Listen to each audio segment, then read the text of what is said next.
lost their rubber, sold out to the merchant shelves. Minutes after they took out from the bottomless pit, my head was made strong by the hand of the Almighty.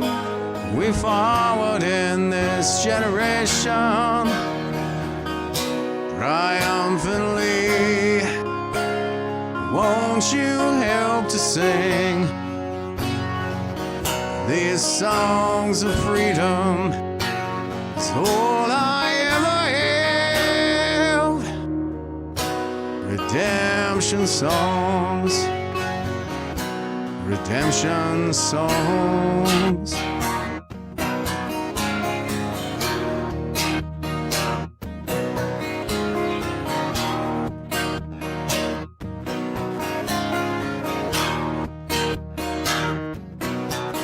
Emancipate yourselves from mental slavery. None but ourselves can free our minds. Oh, have no fear for atomic energy, 'cause none of them can stop the time. How long shall they kill our prophets while we stand aside and look? Some say it's just a part of it.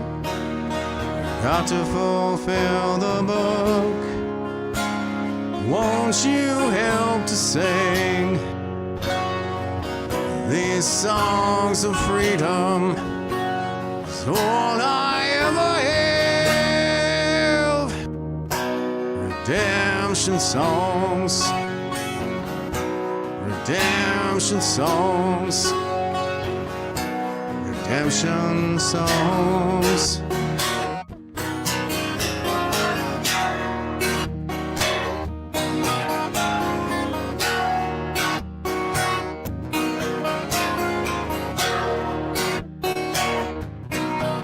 Emancipate yourselves from mental slavery. None but ourselves can free our minds. Oh, have no fear for atomic energy, 'cause none of them can stop the time. How long shall they kill our prophets while we stand aside and look? Some say it's just a part of it. Got to fulfill the book. Won't you help to sing these songs of freedom? It's all I ever have. Redemption songs, redemption songs. It's all I ever have. Redemption songs, redemption songs, redemption songs.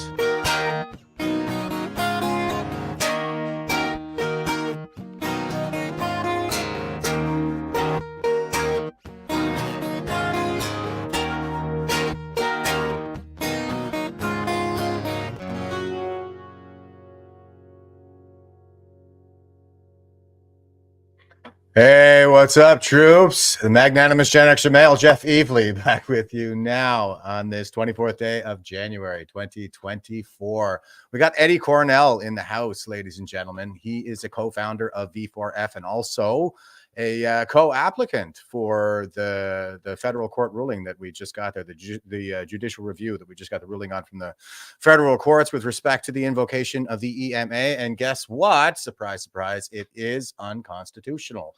Yeah, we're going to talk a little bit about the implications of that. I'm going to bring Eddie in here in a second, but before I do, I'll go ahead and say my good mornings real quick here. And Mother of the Drummers, first one on the board this morning, which is not unusual, actually. So good morning, Jeff and chat. Good morning to you, Mother of the Drummers. And she shared it on X. Thanks for the top cover. Everybody, please give me all the help I can get out there because I am the worst guy for not sharing my own stuff. But here's Cindy, our most faithful of all watchers, and she says, "Good morning, Jeff. Hearts. Looking forward to this. Peace." Well, that's victory. That's what I'm saying. I'm taking it back. It's going to be the victory symbol. And good morning to you, Cindy. Thanks for always being with us. Evelyn says, "Good morning. Good morning to you, Evelyn." Leanne is here saying, "Good morning," giving us the triple slashy right back at you. And Ron says, "Good morning, Patriots. Good morning to you, sir." And Brian says, "Good morning, brothers. Good morning to you, Brian." And Sharon says, "Good morning from Ontario." And Ontario it is, unless you have a motorcycle. That is the one redeeming quality of Ontario. And Darlene is with us as always, saying, "Good morning, everyone tuning in from New Brunswick." And Silver Lynx is here saying, "Good morning from Wasaga Beach." Oh, Wasaga Beach is a pretty good spot there in Ontario. Not too bad. That's out by Borden. I did my primary leadership qualification in Borden, although it was winter at the time, so I didn't really get to enjoy the beach. But Chris Stacey is in the house, ladies and gentlemen. And I think I just got a message from Chris this morning. We're going to do a muckraker on Monday, if I'm not mistaken. So stay tuned for that. He is our favorite muckraker and a returning guest. And Rob is here saying, "Good morning, troops, patriots, and bigots," giving us the triple slashy right back at you, brother. And Serena says, "Good morning from Calgary." So special appreciation for the Westerners for always being with us so early. We got a bunch in the chat over on Rumble as well. Canada Veritas, first one on the board, says, "Good morning, y'all." I like the y'all. It seems like more people are saying that these days, and it's really more of an American thing. But my kids say that because we lived there for 4 years. So they picked up a little bit of that southern drawl while we were down in Florida working with NORAD. And Chet Chisholm, what's up, brother? Says, "Good morning" over on Rumble. And RJ Sawyer is with us as always, saying, "Hi, Jeff. How you doing, brother? Thanks for being with us." And we got Kinetic Kiss saying, "Morning from Central BC." So thank you again for the Westerners being with us so early. I'll do our quote real quick before I bring Eddie in here. Benjamin Franklin says, "Justice will not be served until those who are unaffected are as outraged as those who are." And I think that's very relevant today because we are making steps in that direction now that we have that Emergency Measures Act having been declared ultra vires, as in having no force of law or essentially illegal. Then I think we're going to see more people outraged, and we're seeing it already in the mainstream press having to report on this. I don't think they can ignore it at that point. So the unaffected are about to get, I think, as outraged as those of us who were affected. Don't count on it being everybody, but things are definitely moving in the right direction, folks. So we are going to win. And here's our meme for the day. And this is a picture from, was this the Oscars? I don't watch any of this stuff. So I think it was the Oscars when, or something like that, when they had the, Chris Rock was up there making a joke, and he made some kind of a joke about Will Smith's wife, and Will Smith got up there and slapped him on the stage. So they have Justin Trudeau's face over Chris Rock's face here. And it says, "When Justin Trudeau thinks that he is doing something good." And then we got the Trucker Convoy on Will Smith giving him the bitch slap. And that is what happened yesterday by the federal courts, is Justin Trudeau got a good hard bitch slap, I think. And I don't think we've even heard from him yet. So that is very telling, I think, when it comes to the character of the man that we have running our country right now. But I digress. I'll bring in our man of the hour here, Eddie Cornell. How you doing this morning, brother? It's great to see you. Hi, Jeff. Good to see you too. Yeah. So, Eddie, it's been a while, man. It's great to do a little catch up. And I thought, as usual, maybe we would just start things off with a quick intro for anybody who doesn't know you out there. Give us the quick bio, your story with the convoy, and how we got started for Veterans for Freedom, something like that. Sure. For those who don't know me, I'm Eddie Cornell. I joined the military in 1975 as a gunner. I rounded up my service in 2013. I had some broken service in between. I started questioning the narrative right at the beginning of the whole COVID episode, and what the narrative they were saying didn't add up to the facts. So I knew I had to speak out. Spoke out for the first couple of years. As you know, things didn't really gain too much traction. I lived in Ontario at the time, down in Niagara Falls. Moved to here in New Brunswick in November of 21, and joined up with some of the freedom people out here. And there I was sitting on my couch, and I heard about a freedom convoy that was heading to Ottawa. And I thought, man, I got to get in the car and I got to go. So I did. and I took my medals with me, and off I went and started walking around Ottawa, meeting all the other fantastic Canadians. Somebody noticed me. They grabbed me, basically put me up on the stage. I gave a speech. That's how I ended up meeting Tom Marazzo, getting pulled into the leadership end of things with the Trucker Convoy, giving them support and, doing anything we could to support the effort that they brought to the country. So it was fantastic. And, to see the end result where they beat all the veterans, tossed them out like yesterday's garbage out in the middle of nowhere in minus 25 weather. We all saw what happened to Chris Deering and many others. It was absolutely disgusting. So lucky enough, we, challenged the government and put forward this lawsuit, which yesterday turned out to be success in our favor. And, I think it's a pretty historic judgment for all of Canada. Yeah. I was just, lucky enough to be one of the people involved in the lawsuit. But really, this isn't a win for me. This is a win for every Canadian that, had suffered under the tyranny of this government. Yeah, 1,000%. And yeah, you said so much there. That was very much conducive to my experience as well in Ottawa. It was just so many beautiful people, and such a therapeutic benefit. It was like I could breathe the air again.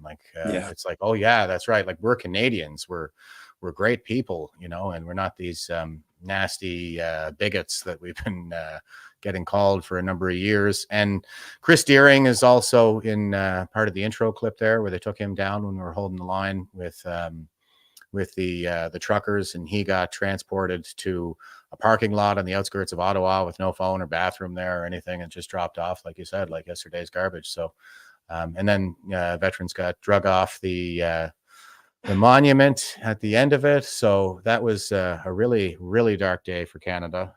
But now we're starting to see a little bit of light at the end of the tunnel. And there's so I guess I'm interested in how you got involved with the judicial review in the first place. I understand that several people, like, say, for example, Canadian frontline nurses, were determined not to have standing for this, but you were. So how did you pull that off?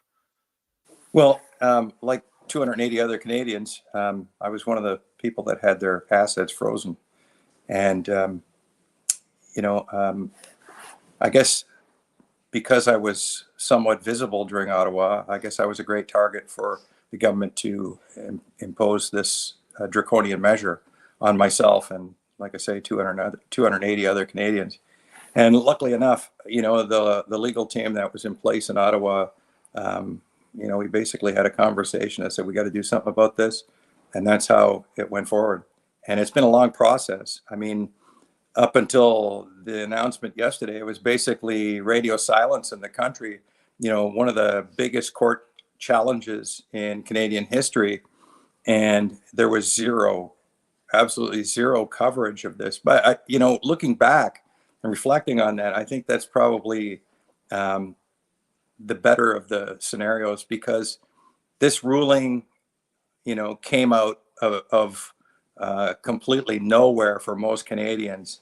And to have, this type of success in a federal court that, basically vindicates every Canadian that was harmed during the Emergency Act and having bank accounts frozen and treated like they were second-class citizens, people committing suicide, the list goes on and on, that this was historic for everybody that was on the verge of despair, that had no hope of ever winning this and getting their freedom back to what it was once before.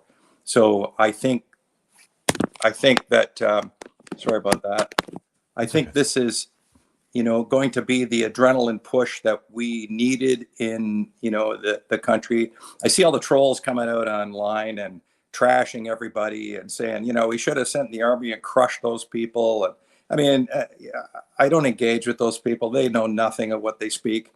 I mean, the government is probably hiding in their room right now, powwowing. Oh my God, what do we do about this? How do we spin this? The media I've seen putting the spin on everything so far, it's just incredible. And Yeah. I mean, they had no choice but to appeal. Let's hope that when they submit to the Supreme Court, that the court says, this is a rock solid decision. We're not going to waste taxpayer money, and we're not going to hear this. Sorry about your luck. Get lost. This, I don't know why that's happening, Jeff. I apologize. There we go. No worries. My camera keeps kicking out. But anyway, let's We hope got your that that's audio. the case. But if it does go in front of the Supreme Court, I really believe that we're going to be successful, because Justice Mosley, he made a very thorough decision, and it was in great detail. So, I think all of us Canadians can really just take a moment and, enjoy the success that we've had, and don't let the detractors spoil the moment for us. This is massive, and there's more to come.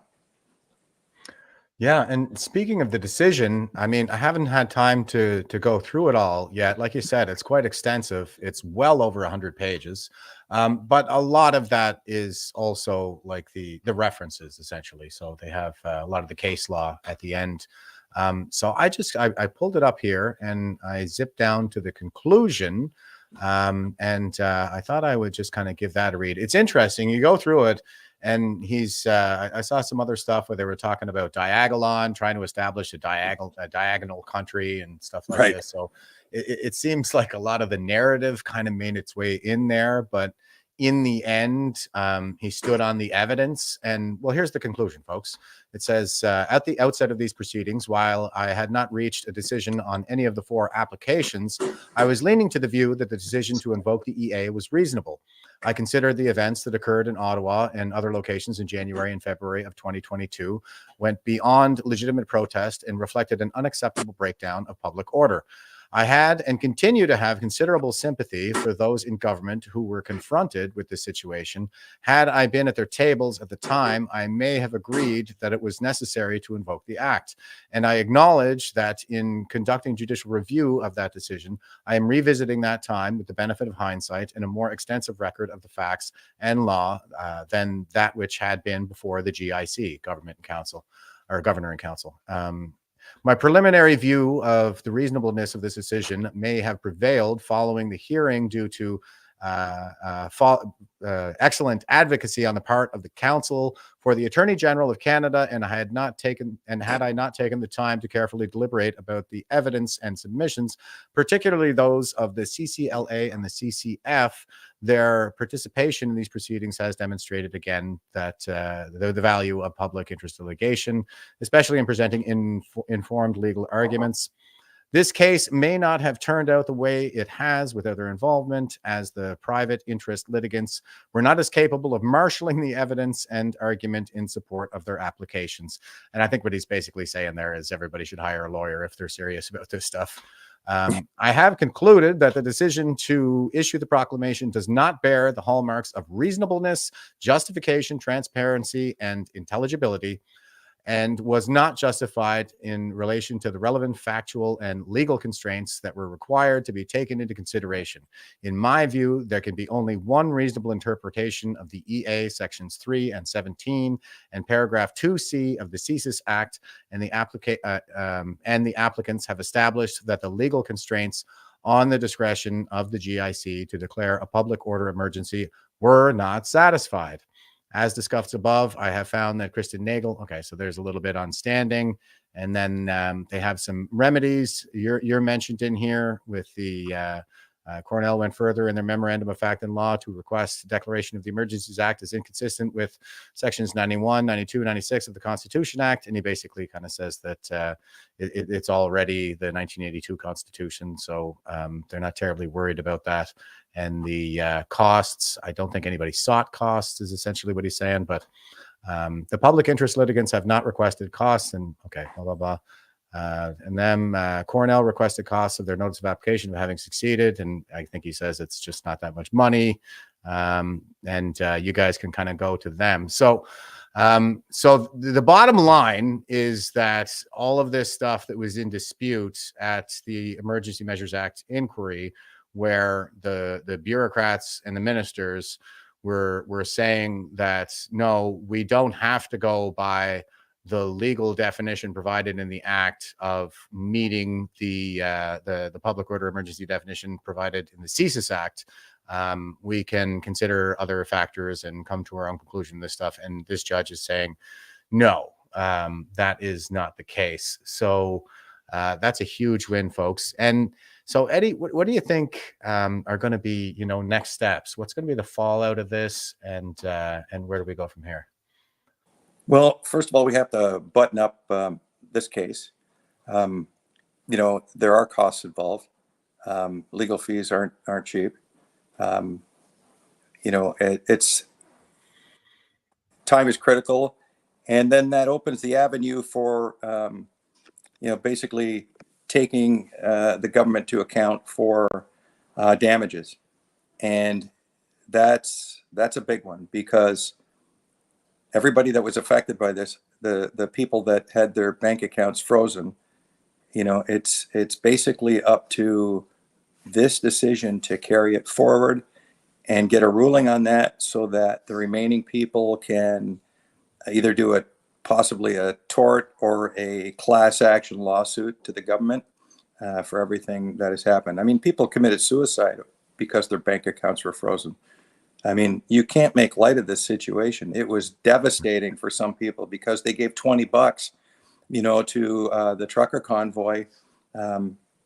Everything they owned, and monetarily was seized and frozen. And none of us had any idea how long our assets would be frozen for, if at all, if they'd ever be released. I mean, they could have tied it up in some kind of legal jargon for a very, very long time. Just look at the funding for, the Trucker Convoy. Look what happened with all of that money. I mean, the government has lots of tools, and we as citizens have very little. And, basically the only tool we have is the courts. And thankfully, this one was successful. And, I had my doubts about this case because, from what I'm seeing with anything that was involved with, COVID or the convoy, didn't seem to have favorable decisions. Even though we knew, that we were in the right, the decisions tended to go against, what you would understand the law to be. So to have such a monumental decision go in our favor this way is spectacular. So, I mean, even if the government appeal, which they're appealing this, but let's say they go to the Supreme Court, and somehow with all their liberal appointed Supreme Court judges, which is what they're trying to do, stack the Supreme Court with, liberal minded judges. Let's hope that, they make decisions based on law should it go there.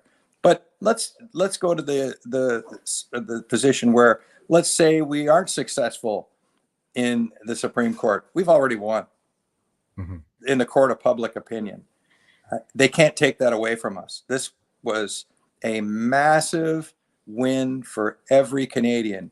And I think it'll be historical, and it'll set the standard for many things to come.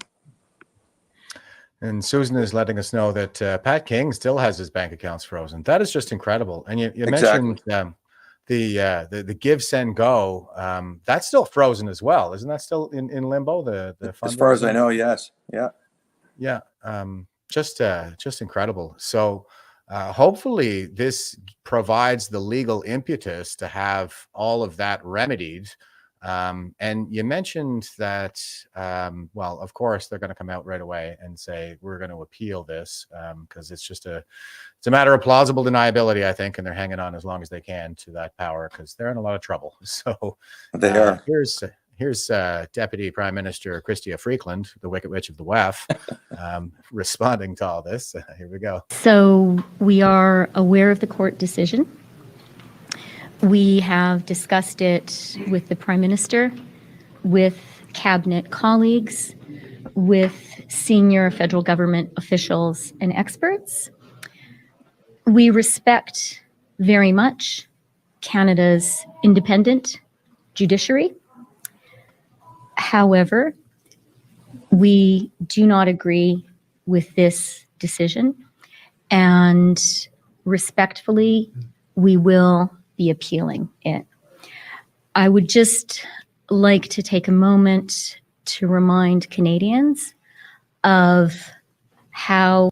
Okay, I know this is really painful for a lot of people, but I just wanted to interject for a second. And I'm curious to know, like, they're saying they disagree. And as we can see from this court's ruling, reasons matter. So what is the reason they disagree, and what would be the grounds for the appeal? But I'll hit you up on that, Eddie, just at the end of this clip, and maybe we can get some thoughts on that. And I'm just going to let my dog out the door while this clip finishes, so pardon me. Serious the situation was in our country when we took that decision. The public safety of Canadians was under threat. Our national security, which includes our national economic security, was under threat. It was a hard decision to take. We took it very seriously after a lot of hard work, after a lot of careful deliberation. We were convinced at the time, I was convinced at the time, it was the right thing to do. It was the necessary thing to do. I remain, and we remain, convinced of that. Okay, but why do you remain convinced of that? What are the reasons? And I don't accept this idea that she was conflicted in any way in doing that because she was cackling away as they were announcing the freezing of the bank accounts. Yeah, Eddie, what do you think? I mean, it looks like a pretty solid decision so far, but what possible grounds do you think they could have for an appeal? I don't know if anybody picked up on what she'd said, where she said at the time. And that's very deliberate that she said that. She's trying to reduce their culpability, I think, for making those decisions. Well, as you know, ultra vires was stated by Justice Mosley. And, basically what that means is that they acted beyond their authority. Mm-hmm. So I don't know how they're going to get around it, what type of spin they'll put on it. But I've already seen the CBC, coming out as, challenge or, championing their narrative. I mean, they're still calling it an occupation, and that there was Nazi flags and, Confederate flags, and there was peeing in the street, and there was violence, and it's just incredible. I mean, these people just don't want to give up. It's it's just disgusting that, they try to keep this narrative going. I mean, just accept the fact you lost and you were wrong. You bunch of tyrants. Yeah. You're going to pay for this. That's what I say. They're going to be held accountable. Each and every one of you that did this to Canadians. Just think you're not going to get away with this. Mm-hmm. So you better make sure that you've got your butts covered, because this isn't going to end. Yeah, I mean, it's not as if they could present new evidence at this point. It's all on the record in terms of what was actually happening there. So if they're going to say that they disagree with its decision that the legal threshold wasn't met, well, then there would have to be additional evidence coming from somewhere of a threat. So, like, where is that evidence, and why has it not been entered into the record at this point? So, exactly. Yeah. So, I mean, just based on that, I would say that there's reason for skepticism that they'll even be granted an appeal. But I mean, as you mentioned, it's basically the Liberal courts. They've been stacking them that way for a year. And I have been saying too, though, I think that the courts are the primary battle space right now. And that's where we should be focusing our efforts, even though we will get some mixed results. I think in the aggregate, things will generally tend to move in the right direction over time. So, and this is a huge one for everybody to stand on. I'm hoping that people can start launching lawsuits. I mean, I'm still banished from Ottawa. I can't go there at all. That's definitely an infringement on my freedom of movement that is clearly unjustified. And I mean, I was arrested under the predicated on this idea that there was an emergency, and here there was no emergency. So I think I'll be consulting with a lawyer about this. And you mentioned some of the propaganda. I thought I'd just throw up a couple of headlines now and see what the Pravda is saying about this. And here's the National Compost, and they're saying courts rule Liberals' use of Emergency Act was unjustified, unreasonable. And then we have the Globe and Fail says invoking Emergencies Act wasn't justified and infringed on charter rights, federal court rules. And then we have Cop TV News, and they're saying federal court rules Emergencies Act invocation not justified. And there is the Canadian Bolshevik Corporation, and they're saying Ottawa's use of Emergencies Act against convoy protests was unreasonable, violated charter court rules. So most people just read the headlines. If we're kind of looking at it through that lens, I think that this is probably going to do a lot to, at least it's going to do something substantial, I think, to sway public perception. What do you think? I think so too. I think they're absolutely in panic stations. I think the only reason that they decided that they're going to appeal this is because if they didn't, it's checkmate. They'd have to resign. It's just, they're in a no-win situation. So I can tell you that right now, I'm sure they're in there strategizing to plan the next diversion for us because they want to get away from this story as quickly as possible and downplay it. I mean, and it's not going to work. I think this story is going to go on for quite some time. And this gives everybody the ammunition to continue with standing up for our charter rights and our freedoms. And our Constitution really is in the past few years been an empty document. And to have the actual federal court stand with the Constitution, I think that's very encouraging. But I know that in the future we need to our Constitution has to be solidified. We can't let governments get away with doing what they did. It's not something that can ever happen again. So, that's a big challenge ahead, and I don't really have an answer how that's going to be done. But future governments are going to have to deal with this because we need a constitution that is guaranteed by God, not by your government. And these rights are given to you by God, and that, they just can't suspend it at will. I mean, think about, what happened. The other Windsor and Coots and, the four guys are still political prisoners out there, by the way, and most people do know that. But, those protests were effectively over when the Emergency Act was imposed. And, when you start seeing things like where they wanted, how many tanks, did you want to bring, and all the joking and, how they wanted to label everybody as terrorists. Really? I mean, this is what you're doing to the citizens that question the draconian measures. Then you find out, as information does come out, that most of the things they did were made up. There was no science to back up anything that they said. These were all political decisions. It was political science, and it was a fraud.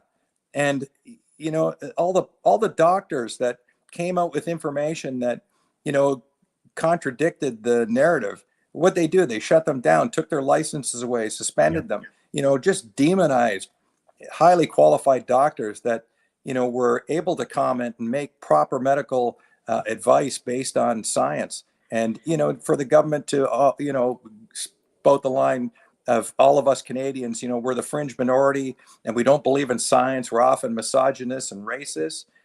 So they've divided this country to a point. I don't know if we're ever going to get to the point where we're going to be, harmonized again. And it's just, they've destroyed the fabric of this nation. That weaponized left that they have, I think those people are acting like demons, and they're not coming back to reality. I mean, they're sticking with their narrative no matter what comes out.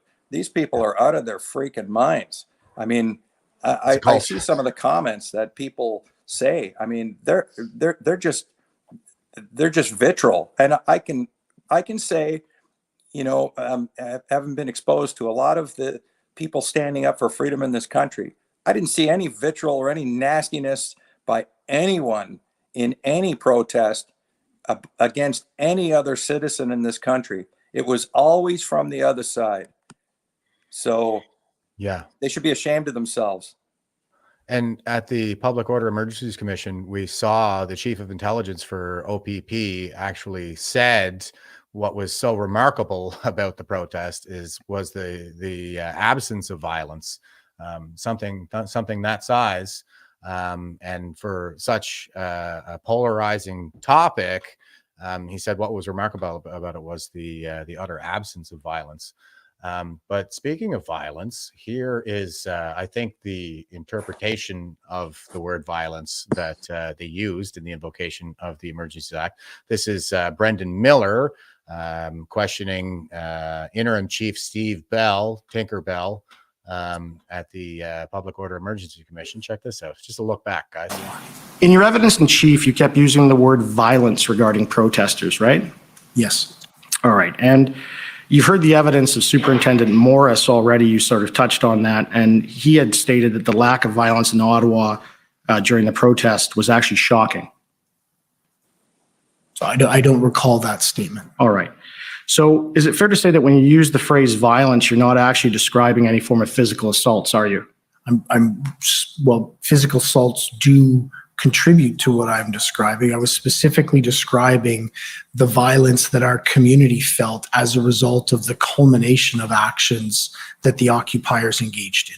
So the violence that they felt, not actual violence. Is that what you're saying? That is correct. Not the criminal code definition of violence, but the violence that they felt by having incessant horns blared. Right. And by having trucks run 24/7 a day. Right. By having people intimidate them and follow them, and by having people rip masks off their head, by feeling sheltered in their homes. Well, thank you. I understand what you mean, but you're not talking That's drama there, folks. about violence under Section 2 of the CSIS Act, are you? No, I'm not. Thanks. Now,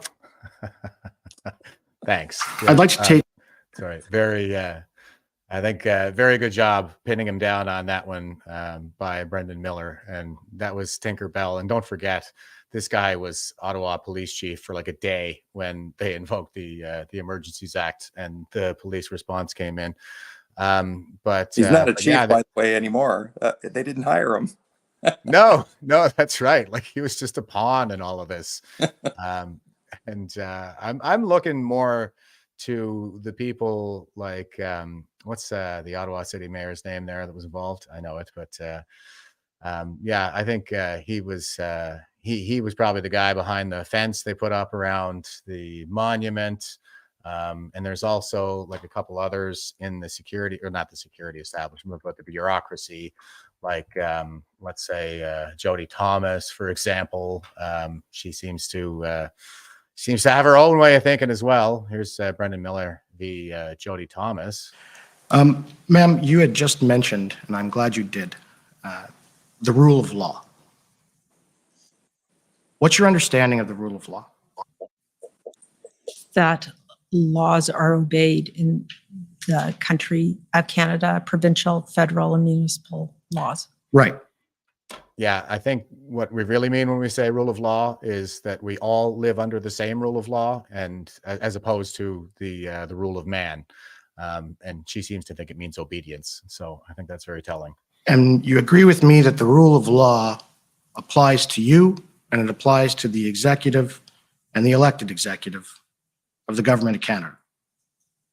Yes. All right. Would you agree with this, that the rule of law conveys a sense of orderliness and executive accountability to legal authority and vouches safe a stable, predictable, and ordered society in which citizens and residents may conduct their affairs? It requires that government power or any authority delegated by Parliament must be exercised pursuant to valid laws, either directly or indirectly permitted by an act of Parliament. Do you agree with that? I do. All right. Okay, so executive accountability there. We're all subject to the same rule of law. Your powers are restricted by the rule of law as a senior public official. And that really just kind of seems to be lost on a lot of these people. But Eddie, I guess, what do you, you mentioned repercussions, and a couple of people were just asking, like, what kind of repercussions would these people face? But this is the thing. I think you also mentioned something about constitutional reform and things like that. So anyway, I'd just like to hear your thoughts on, how we can use this decision to perhaps hold some of these people to account. I know you're not a lawyer, by the way. So. Yeah, I'm just speaking as a citizen like anybody else. And, we can't let these people get away with it. I say, we use the tools, which is the justice system, to hold these people accountable and be charged where there's actual crimes. And, there's evidence to support that, where they knowingly perpetrated this onto the Canadian citizens. So, when you see memorandums coming leaked from Parliament where, Trudeau was told to downplay the number of injuries and deaths associated with vaccines, how's that not criminal? It's disgusting. So, I realize it's a long, long process, and some of them are going to get away with it, but we can't just blatantly say, well, you know what, let's forgive and forget. I say we go after them legally as best we can to show no mercy. They get the full extent of the law, just as if they tried to punish anyone else that has broken the law. So, you reap what you sow. And I think these people believe that there are rulers and not our governors. Yeah.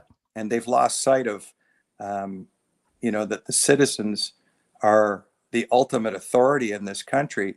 And, the courts are sort of the referee from legal and illegal. So we need to utilize the courts as best we can. I know they're not perfect.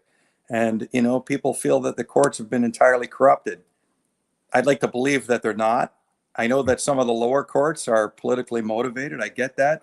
But let's hope that the federal and the Supreme Court, they don't get there by being unintelligent, unwise people. So let's hope they make decisions based on actual law. What you're finding as well, with this decision, consulting with the legal team, they were saying to me that, in the background, the government lawyers were looking for, as well as the justice, they were looking for case law to support, what they were doing. Well, there is no case law for some of the things that took place. I mean, these are precedent-setting, times with this case. So this will be the case law that they refer to in the future. So, this is a completely different thing. Like when Trudeau Sr. invoked the, martial law back in October of 1970, we didn't have the same constitution that we have now. This is the first time that this emergency order was imposed after, the repatriation of our got a brain cramp there, sorry, Constitution since 1982. And, so we are setting the precedent for future generations, and we have to do this right.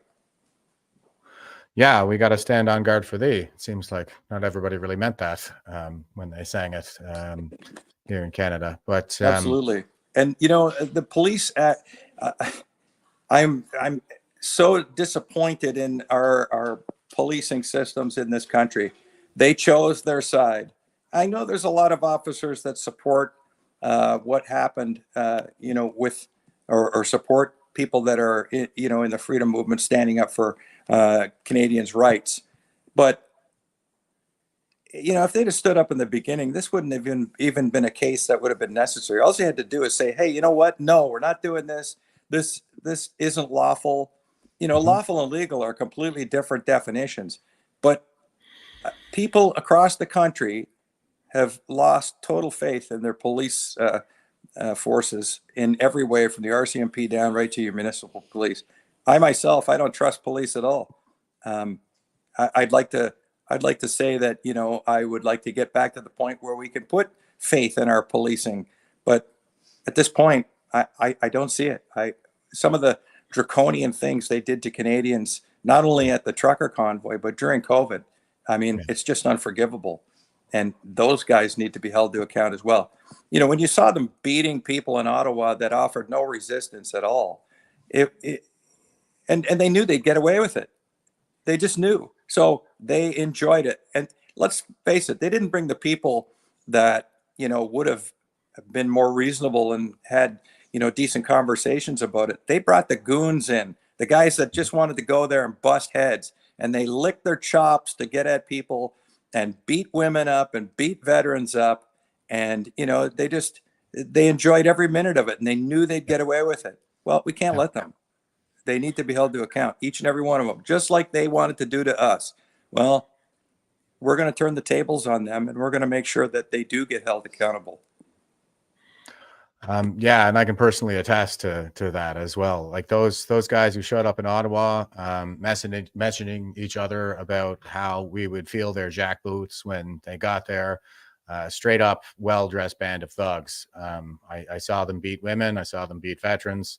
But there was also, like, earlier in the pandemic, I remember one or two signs of hope, like when Doug Ford was trying to push first he said, we're not going to have a segregated society. And then he said, yeah, we are. And then the police forces came out and said, well, we're not going to enforce this. And I thought that was a really good sign early on. But of course, they were the same police forces who ended up beating us up in the end. And yeah, I mean, when it comes to, you know, these, like, this is, I think, going to be the impetus for a constitutional reform. And maybe there should be some penalties written into the Constitution for senior leaders who violate the rights of Canadians. And also, maybe we want to look to things like elected sheriffs instead of police chiefs who are appointed by our political masters. Seems like it's just wide open to abuse when it's set up like that. So yeah, I think ultimately we're going to see a full we need to see a kind of full constitutional reform. Yeah, and we got to go after a lot of these people, like, legally. I think people need to lawyer up, like you're saying. We need to extract a price for this, a kind of jurisprudential reckoning across the country. And as far as I want to say the conclusions of all this too, here's a look back at Rouleau. This was when this was from the POEC, the Public Order Emergencies Commission, and we now have an actual ruling from a sitting judge on a federal court that has teeth. But that was all in spite of, well, this decision here. I do not come to this conclusion easily, as I do not consider the factual basis for it to be overwhelming. Reasonable and informed people could reach a different conclusion than the one I have arrived at. Unlike his findings, the federal... Right. So, and they have come to a different conclusion. So it's been a long time coming, folks, but the wheels of justice turn really slow, and it's better than the alternative of you know, any kind of a violent revolt. That's for damn sure. But you know what I found interesting, Jeff? Yeah, is that the decision was released the same day on the anniversary of the start of the convoy. That's right too. Yeah, I don't want to read too deep into that, but it's very interesting as far as I'm concerned. Well, here's another point that you can read into. I remember early on it came out that the judge this went in front of actually started out in life as a trucker. Exactly. So, you know, there was I was watching, because I had to give my testimony back in April for this case. And, you know, as you know, when the trial actually took place, it was strictly the legal teams that were involved. There was one key moment that I noticed when Blair Ector, my mistake, one of the attorneys in our case, he said to the judge that about the freezing of bank accounts, and the judge kind of dismissed. He goes, well, it was only for 4 or 5 days, you know. And he then said, well, Your Honor, if I could put it in perspective for you, that it was -25 in February they had no means to sustain life, no means to go home, no means to provide shelter. And I watched the judge's face, and I saw a turn of events right there that he got it. It put it in perspective. And I think from that moment on, I think he changed his view. Like I say, I didn't know what to expect with this decision, but in hindsight, that's one of the key points or key moments in the trial that I noticed where he might have actually started to realize that this was wrong. And the other key phrase, I think, or key statement that Blair said was at the end of the trial in a summary, he asked the judge to, when he renders his decision, could he keep the emergency order and the freezing of bank accounts as two separate decisions, not a blanket decision on both, win or lose. And that's exactly what he did. He gave, a very specific ruling on both of those. So I think he took heed to what was being said, and I'm pretty encouraged by that. That's good. And it sounds like the lawyer was very successful in putting kind of a human face and a human cost on it. Like it becomes clearer to the judge, who is perhaps sheltered from a lot of these financial, like the impacts of these kinds of financial constraints, especially on people lower down on the economic ladder. And to kind of give it that human cost, I think showed just how cruel they really were in all this. That's what it comes down to at the end of the day. It's just I think an absolute affront to human dignity, what they did to a lot of these people. Well, yourself included. You had your bank account frozen, right? I did. And, I mean, for me, it could have been much worse, but there I was in Ottawa and I had no money. I had no way of getting money. And I live in New Brunswick, and, I can't walk home. I need gas. I didn't have any credit cards that worked. I had nothing. If it wasn't for kindness of people that were there, I don't know what would have happened. Thankfully, people helped me out, and I was able to make my way home. Yeah. It's a good thing you can count on the kindness of strangers, especially in Canada.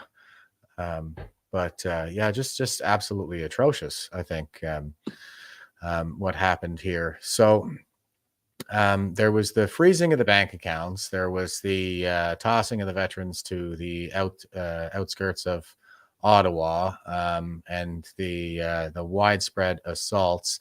Now, was that kind of thing discussed with the judge? Did he kind of did he get to hear the impacts of that as well? Not really. He did hear some of that.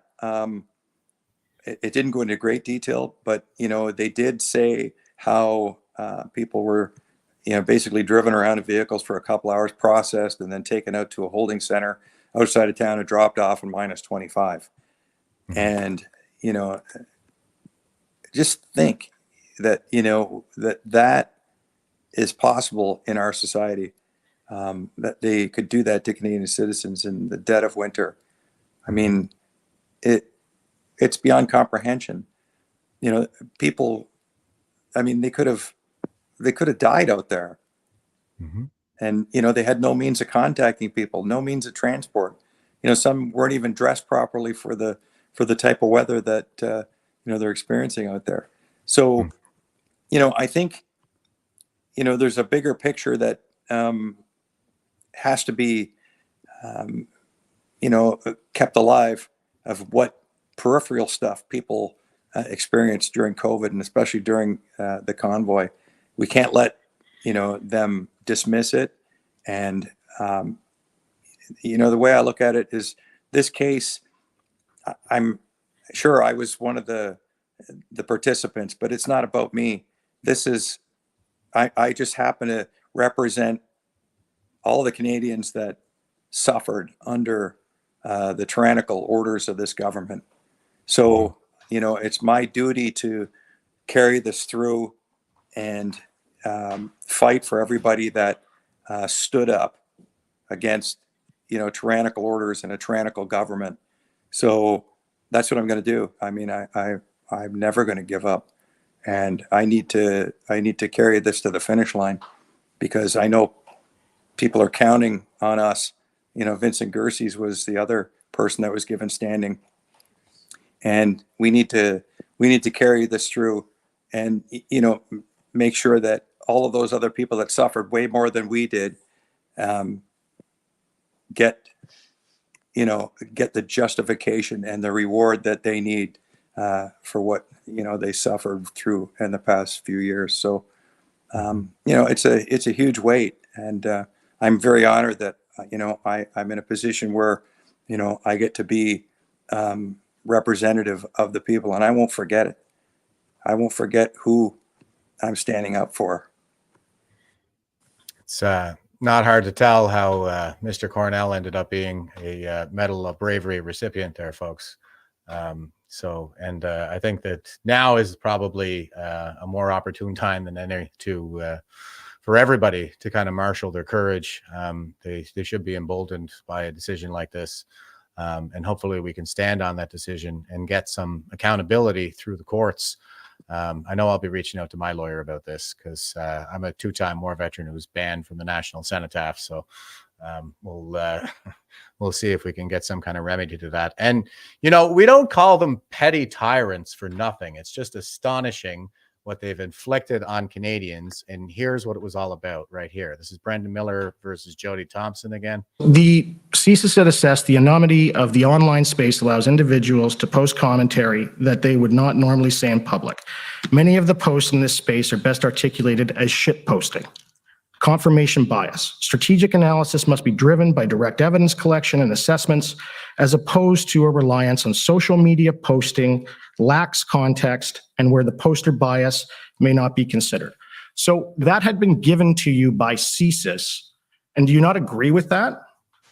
I believe that it is an analysis done by an analyst, and that is the National Security and Intelligence Advisor to the Prime Minister. When I see social media posts growing in number and aggressiveness of language that says somebody should kill the PM or somebody should kill the DPM, I have reason to be concerned beyond what the analyst is concerned about.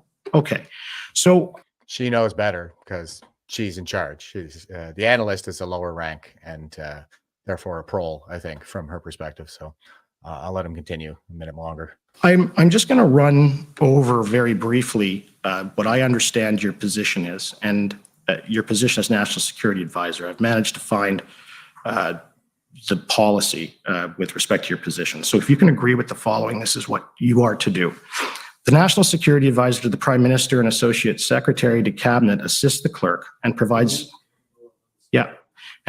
information, advice, and recommendations to the Prime Minister as follows. As Associate Secretary to Cabinet, he or she can act on the clerk's behalf on any of the policy and operational issues that come before the Privy Council.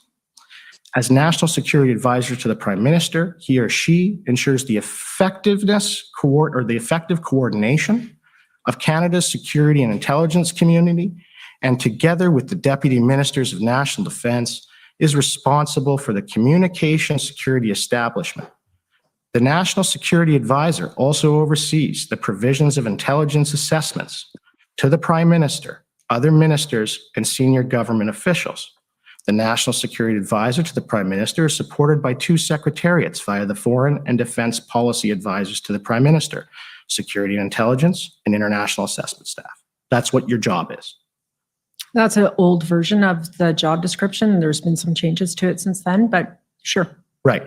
But you are not in the business, or your department is not supposed to be in the business of actually collecting intelligence yourself. We don't collect intelligence ourselves. But I thought you'd said that it was looked at, you were setting up your own bureau or what have you to look at online rhetoric and do your own open source intelligence. What I said is that there is no one doing that in a broad sense. I saw it as a gap. I need to do something about it. I don't have the legal mandate right now to do it.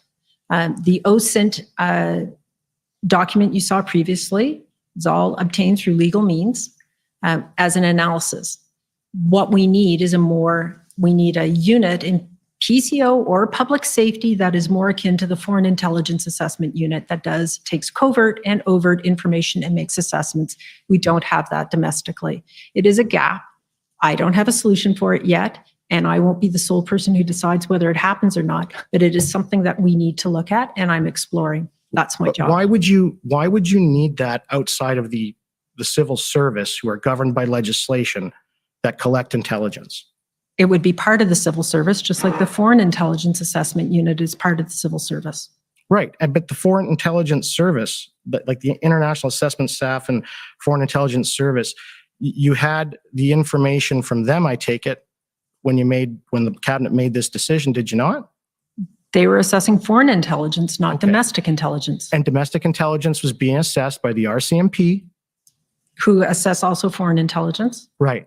CSIS. Who also assess foreign intelligence. The Canadian Security Intelligence Who also assess foreign intelligence. And they also look at domestic intelligence. Some of them do. CSE does not.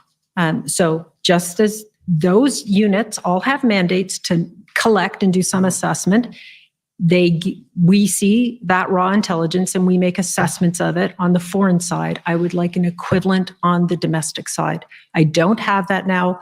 I believe it is a gap. So why is... Okay, you get the idea. So she's saying we need a unit within PCO or PMO for the Prime Minister to spy on Canadians. And she is effectively, that is what she has done, because she's saying, I don't accept these qualified assessments in lieu of my unqualified assessment of shit posts, as it says in the qualified assessment itself.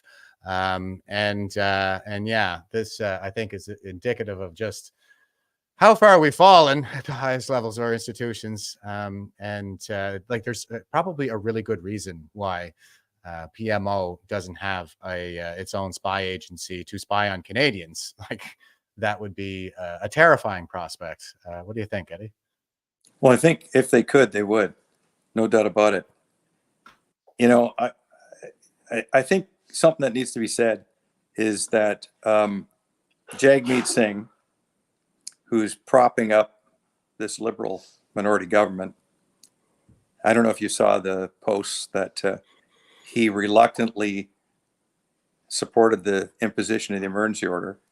And then the letter that he'd put in previously to Trudeau to invoke the emergency order. So, you know, he's a double speak type of person. So right. You can't believe a word this man says.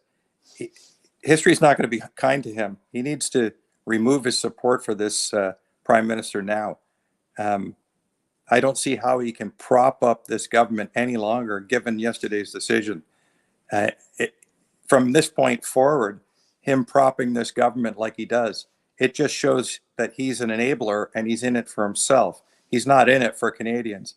And I find it very odd that, you know, members of his party, and I'm sure they're not all bad, that are sitting MPs, haven't basically removed him as the leader of their party.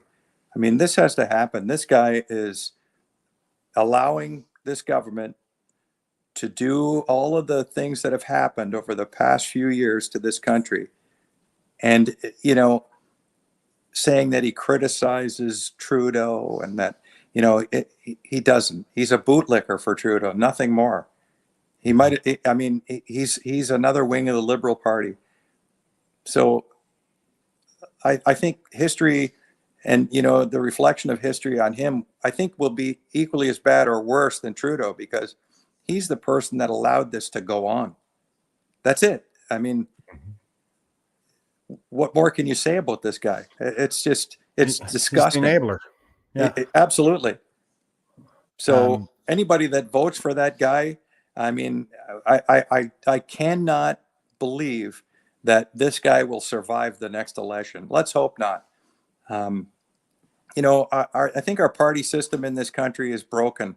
Like they say, you can vote your way into tyranny, but you have to fight your way out. And it seems that, the party structure that we have in this country really is a pyramid scheme. All of the people that are below the leader of the party really are just cannon fodder. They're basically told, and, I've got this from inside sources too, that, basically in the Trudeau regime, they've concentrated power to the PMO's office, and the rest of the cabinet are basically just told, shut up, show up for the vote when we tell you, say what we say. These are the talking points. Other than that, we don't want to hear from you. So they're just enablers as well, and they're there to get their 8-year pension. So, this structure of, pyramids where, the leader is in charge and do what you say or we kick you out. I think we need some radical changes in how politics are done. I'm not saying possibly disband the party system, but I think every vote should be a free vote. I don't think anybody should, in a party rule to tell somebody who represents their constituents to tell them how they should vote on something. I think that's totally wrong. I think it should be a free vote in every regard, but it doesn't seem to be that way. And if you notice anyone that spoke out during the past 3 years, boom, they were banished, sent into oblivion, kicked out of the party, became backbenchers, whatever. And, guys like Randy Hillier and Roman Baber and, others, everybody's got their personal opinions about everybody that who I'm speaking about, but it just shouldn't happen. I really believe that when you're, elected in this country as an MP to represent your constituents, no leader of the party can kick you out. You're there for that mandate, whatever the term may be. They can't just kick you into oblivion because you disagree with something they say. I think that's totally wrong. We need some radical changes, and it's up to us to make sure that this happens. I mean, can we vote our way out of this? I'd like to think we can, but it's not looking that way. Who's to say that the next prime minister won't be equally as tyrannical as this one? Right. They know what they can get away with now. And I mean, look what Trudeau has done, and shoved it in the face of Canadians. And just for example, the $90,000 vacation that he just took, and they questioned him about it, and you saw his answer. It was, well, like all Canadians, I spent the holidays with friends. Give me a break. So these people, like I said in the beginning, they feel that there are rulers and they don't have to answer to us in any way. Well, they will have to answer. And that's why we're going to keep fighting, because we can't let them get away with this and treat people the way they have, especially, with our own bodily autonomy. This is beyond reprehensible. People have died, millions of people around the world over their tyrannical orders. And, we need to make sure that this never happens again. This is genocide. And everybody knows people now that are going from 0 to stage 4 cancer and dropping dead suddenly. And, you can see the narrative where they're saying, well, the new variant causes sudden death. Yeah. Okay. Sure it does. Yeah. Maybe if you got the jab. Yeah. I mean, but they don't want you to know those statistics, and anybody that questions it is a conspiracy theorist or a Nazi or a misogynist or a terrorist. And, those labels mean nothing anymore. I was confronted by somebody who goes, "You're a Nazi." So I asked, well, could you tell me what a Nazi is? And it was like, a face like a spanked bum. They had no idea what to respond with. Exactly. They love to toss the words around, but they have no idea what the meaning is. So, those words mean nothing now, but they love to throw them around. Yeah, I've kind of been advocating for a lot of that. I was actually on a Jason Levine show there last night, where we need to get back to be in the West and stand on our foundational philosophies of stoicism and cynicism and the debate, to interrogate claims. And I think that's spot on what you just said there, where when somebody calls you a Nazi or starts throwing the fancy words around, you just kind of go, well, what do you mean by that? Could you define that word for me? And like you said, they'll be gobsmacked. They're just not used to being challenged. They're used to kind of just cudgeling people with all this name calling and stuff like that. And the minute they're challenged, they're flat-footed. You know, you're not going to get that kind of an answer for them. And I get called that stuff, you know, on Twitter and things like that. And I just say, I'm a right winger. I think all forms of socialism need to be defeated at all costs, including Nazism. So, and they don't get that. It's people don't even understand that. Like Nazi, the word Nazi is actually short for Nationale Socialisme. So that's National Socialism. And you know, like I say, I'm an individualist, not a collectivist. So I don't support socialism. And they're gobsmacked at this kind of thing. They don't even know how to respond to it, because I think you put you hit the nail on the head there a little while ago. They're demons, I think you said. And I'm like, yeah, they're demons, zombies, you know, whatever our ancestors used to call them. But it's just, I think, a part of the human condition, you know, that we haven't overcome yet. We're still working on that, and we do need some legislative reform, like you said. Like maybe there should be, well, not maybe, but there probably should be something put in place in terms of legislation to make it a free vote. Like there should be prohibition on reprisals for expression on the part of our politicians, our MPs, and in terms of the vote, like they shouldn't be able to just kind of order people to toe the party line like that, because they don't represent the party. Like you said, they represent their constituents, and so it's undemocratic at the end of the day to what they've been doing. So I think we need something like recall they have in the States as well. Recall, you know, absolutely. Just to backpedal a bit, you know, then you actually have a parliament. All 338 members stand up and actually give a standing ovation to an actual Nazi. I know. It's all projection, folks. You cannot make that up. No. It really is all projection. That's kind of what I've been saying too. Is it's like that's how the evil mind works. It just projects all of its own evil onto the rest of us. And no more salient example, I guess, than what was provided with the standing ovation for what's his name there, Horislav Yunka, I think, or something like that. Yeah. Unreal. My God. Yeah. And here, I went ahead and pulled it up, but you mentioned the Jagmeet Singh response and how this guy is the enabler. I think this is kind of the fulcrum we need to leverage right now. I don't know. This is another one of these spineless jellyfish that we're probably just never going to get any real answers out. But here's what he had to say about it, at least. Here we go. From the beginning, we said, and we maintain that the reason we were in that crisis was a direct failure of Justin Trudeau's leadership and also other levels of government that failed to act, to take the challenge presented seriously. Their inaction resulted in a serious crisis where we reluctantly supported the invocation of the emergencies measures. We said that was something that we reluctantly supported. And then we also were very open to the Rouleau Commission and the work and the accountability measures to assess whether it was the right decision and what needs to be done differently in the future. The ruling has been passed down. I understand there will be an appeal of that ruling, and we will follow closely to see the outcome of that appeal. Yeah, so he gets to say, yeah, we voted for the bad thing, but we're still the good guys.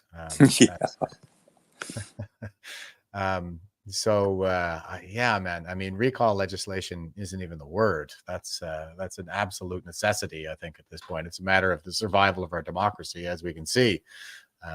All of these, the way all of these things kind of align, it provides a path to tyranny for tyrants like this. And so, what do you think? You got any speculation politically on what the consequences might be from the yet to have been heard from Justin Trudeau in this case? It's pretty typical of him to run and hide and send out, the WEF enforcer, Chrystia Freeland. I mean, let's face it, she's the puppet master. She's basically got her hand up his backside, telling him what to say. I mean, she's his handler, no doubt about it. The guy's not smart enough to actually dream any of this stuff up on his own. he's given his list of talking points, and he might as well be, just a robot with verbal diarrhea coming out of his mouth anytime he speaks. It's disgusting. So, I don't pay attention really to anything of substance from him. It's her in the background. She's the one. And, she is really showing her loyalty to an outside power, not to Canada. So, how do you deal with this? I think anybody that is support of the WEF has committed a treasonous act, and they need to be removed from holding a public office because of that fact. Our sovereignty is everything to Canadians, and to give up our sovereignty and our bodily autonomy to organizations like the WHO and the WEF, we just can't let that happen. I mean, we might as well not even have a country anymore. I think that's what they want, is to have a slave class worldwide who will do whatever they say. And I got news for them. It's not going to happen. Your dystopian dream of the future is that it's just a dream. And you better wake up, because it's not coming. It's not going to happen. There's too many people around the world that are going to stand up and say, yeah, it's not going to work here. It's not going to happen. You look at the uprisings that are taking place in Europe, getting zero mainstream coverage at the moment. I mean, people are fed up around the world. I think the majority of people have seen through this curtain of lies and, are in support of grabbing our country's sovereignty back and our own bodily autonomy back. And I don't begrudge anybody that took the vaccine. I know a lot of people that took it and, for the reasons to save their job or to save grandma. I get it. They were not informed, and, they were scared. The government scared people. The WHO scared people. And this is how we ended up where we are. But there's a certain portion of our society that I think probably 30% that are just bootlickers for the powers to be, and they're never coming back, and they'll do anything to try to ruin our lives. So don't waste your time with those people. Don't engage with them. They're lost. That 40% in the middle, the people that thought they were doing it for the right reasons, those are the people that we need to bring back into the fold, because they're starting to wake up to the fact that people around them are starting to get sick and die. And,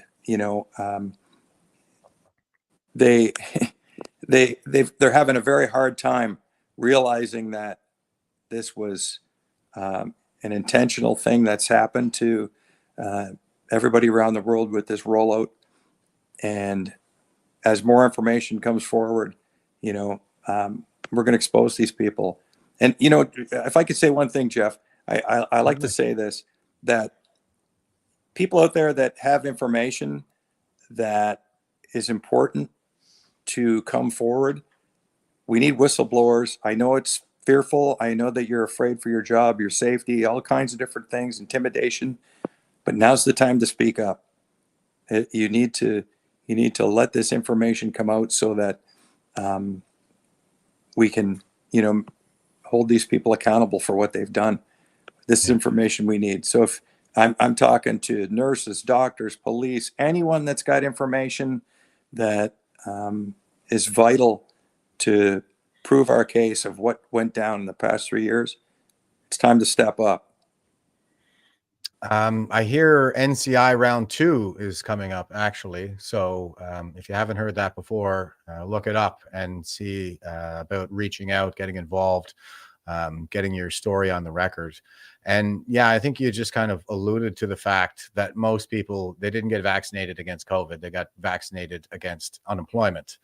My apologies for the phraseology, but I think people are getting a better sense now. They should have a much better sense now of how short-sighted that was. Like, how are you supposed to support your family if you're disabled or dead? So there are a lot of people out there that have suffered tremendously as a result of that. And it seems to me that the statistics are trending in a very dark direction right now, in terms of like all-cause mortality in Canada in particular. Life expectancy is down for the third year in a row.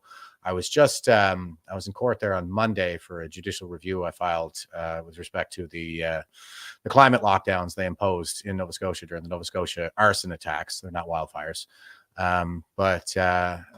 Yeah, I had tried to loop in some of the statistics and some of my argumentation there. And that's the thing, is we had, off the top of my head, I think it was something like 67 deaths in the pandemic year from COVID, about 45 the following year. And then the year after that, following the vaccine rollout, we had 450. So it went up by tenfold. And I think that this is really kind of hitting home for a lot of people, because they're feeling that kind of that impact now. So yeah, I think it's going to take a lot. It's going to take a really strong chorus of voices, and the NCI is providing a platform. So, and we're I don't think you were involved in the last one. Not that you haven't been consumed with enough of this fight as it is, but do you? What would you think about maybe getting involved there, Eddie? Yeah, I'll have to see what's coming up. I mean, I'll go wherever I need it to be. You know, it's something that yeah, I would definitely be interested in for sure. Yeah, right on.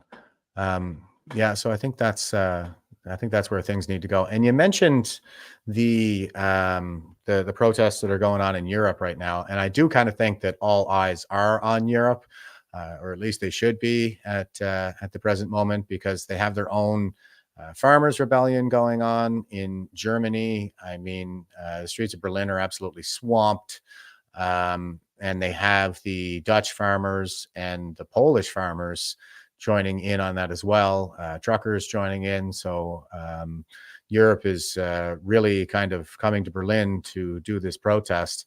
And it's not that there hasn't been any mainstream media attention, but all of the attention has been on some kind of a counter demonstration in another city, where people are demonstrating against the Alternative for Deutschland, the AFD party over there. That's Christine Anderson's party, the one who said, "Mr. Trudeau, please spare us your presence." You know, and so it seems like they're trying to run the same psyop over there, where they're calling them Nazis, and all of the actual media attention is on the counter demonstration. I don't know that it's going to be successful this time. It seems like if there's one thing we have going for us, it's that these people are totally inept and therefore not very creative when it comes to developing new tactics or the like. But here's Christine Anderson, and she says, federal court declares Justin Trudeau's use of the Emergencies Act unconstitutional. Who is anti-constitutional now? Justin Trudeau, looks like there are some apologies in order. And do you think? I know a bunch of participants of the Freedom Convoy 22 who are waiting. Come on, do the right thing for once. Man up and apologize for your major screw up. Better yet, time to step down. It's way overdue anyway. Well, I don't think I can agree more with that sentiment. But I was talking about this with Jason Levine there last night, and I just have to wonder, like, is he going to step down? And there's all kinds of talk about Mark Carney maybe stepping into the breach, and he's every bit as odious as Trudeau in my mind. But the thing is, like, I don't think anybody has the authority to tell him to step down, to order him out of the position of prime minister. And the party can kind of just fall apart all at once. But if he's in deep with the Chinese Communist Party, and maybe they have a hold of his fortune somehow through their cyber operations, or there's some kind of blackmail that they have against him, and he's obviously spineless, so he's not going to stand up to them. Like, where does that leave us, right? I mean, what do you really see happening in terms of the political solution there? I love the fact that Christine Anderson called him out. I was talking on the phone last night with Christine Anderson, and I actually, sent her the information about the court case, and she's broadcasting that all over Europe. And I can just imagine how much he despises her.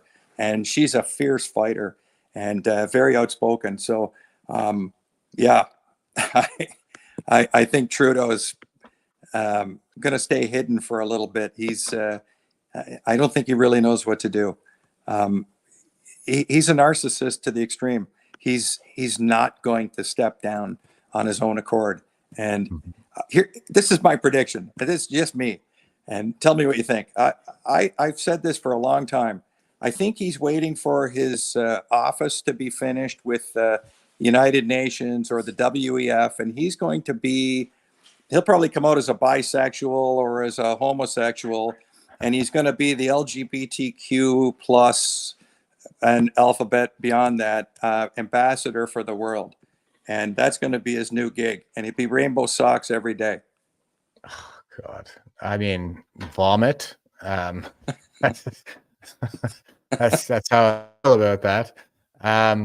But yeah, and I guess that's the thing, is he's a desperate tyrant at this particular moment, and that is dangerous, of course. I think he's been mostly constrained by some of these decisions and a lot of the fallout that he's been facing, even in the media, with the media sort of turning on the party and finally asking some tough questions. This is with the backdrop of, the guy who's out to dominate the next election, doing so on a promise of decimating the CBC. So, and they're still turning on him. So there's all this promise, but there's really no mechanism by which he could be forced out. So it seems like I think he's probably going to cleave to power as long as he possibly can, as a matter of survival. What do you think? I think so. Yeah, but his falling is going to be spectacular. So it's just a matter of time.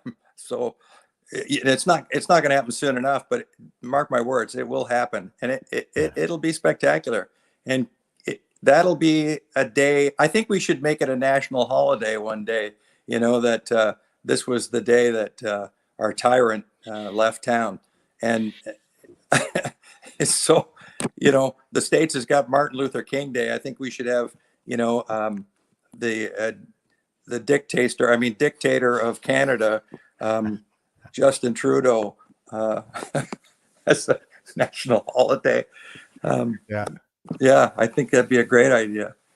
Yeah, we'll have to call it like Emancipation Day or Freedom Day, like that. Yeah. And Colleen is just pointing out his son was at the Toronto UFC fight and tweeted the chant. I know, I showed that on the stream. I think that was yesterday.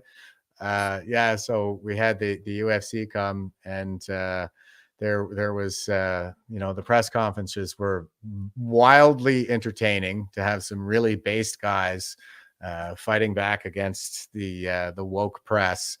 And sure enough, when it came to the main event there, the entire Scotia Center was chanting F Trudeau. And the best part was that Alexandre Trudeau was in the audience tweeting it. So, man, you couldn't make this stuff up. It's fantastic. Yeah. You imagine being that guy's son, that poor kid, I know. Yeah. I try to find the humor in all of this stuff, and it obviously abounds. It's basically like we're living through the death of Stalin here. You ever see that movie? It's pretty hilarious. Yeah. Tyrants are often very ridiculous. I do feel bad for his kid. Compassion first, guys, always, but at the same time, you can't help but just kind of feel a little bit of Schadenfreude for Trudeau there in particular. So good on him. I'm glad that his son is probably looking to him with a very skeptical eye right now for the sake of Canada.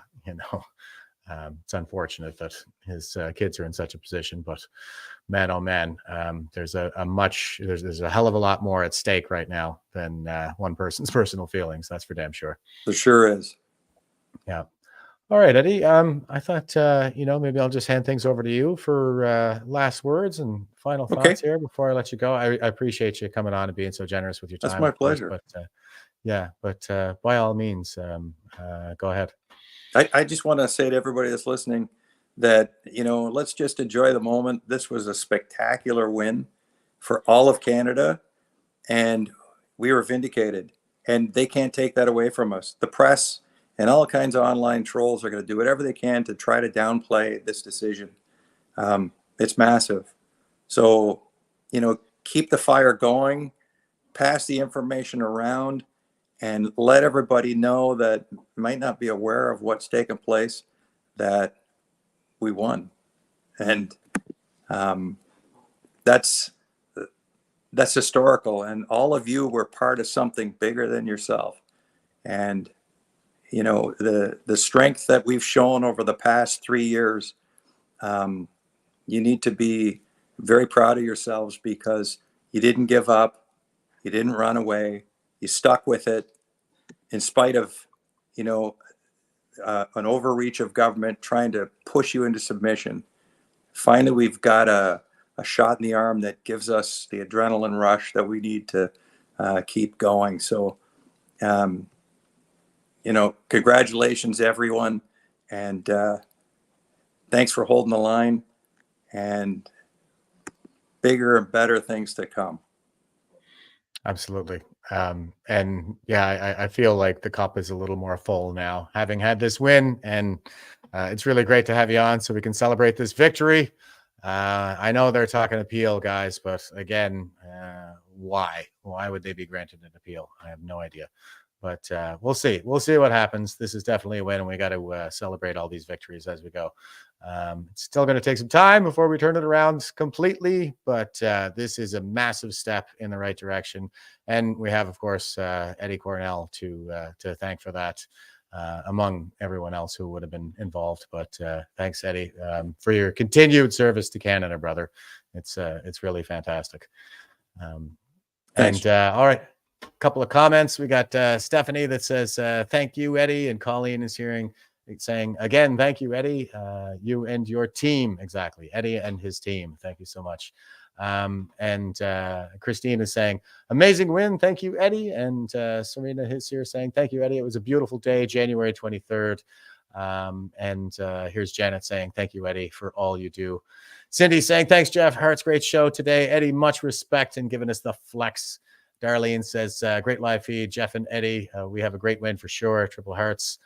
Enjoy the rest of your day, folks. And Patricia says, thank you, Eddie and Jeff. Awesome show. And I learned a few new words today. Thank you so much. Have an awesome day, everyone. All right, Grant. I'm glad when people learn a little bit from the show. And Sapper Bill over on Rumble says, great show, guys. And Rensven is giving us the Canadian flag. So thanks for tuning in on Rumble, guys. That is the free speech platform. And looks like the audience is always kind of growing by the day. So that's good to see. All right, Eddie, one more time, brother. I salute you for your tremendous effort. And this is a really big win. So it's got to feel good, man. Thanks, Jeff. I really appreciate that. All right. Take care, brother. And you as well. Everybody who tuned in out there, stay frosty and stay safe. Won't you help to sing these songs of freedom? It's all I ever have. Redemption songs.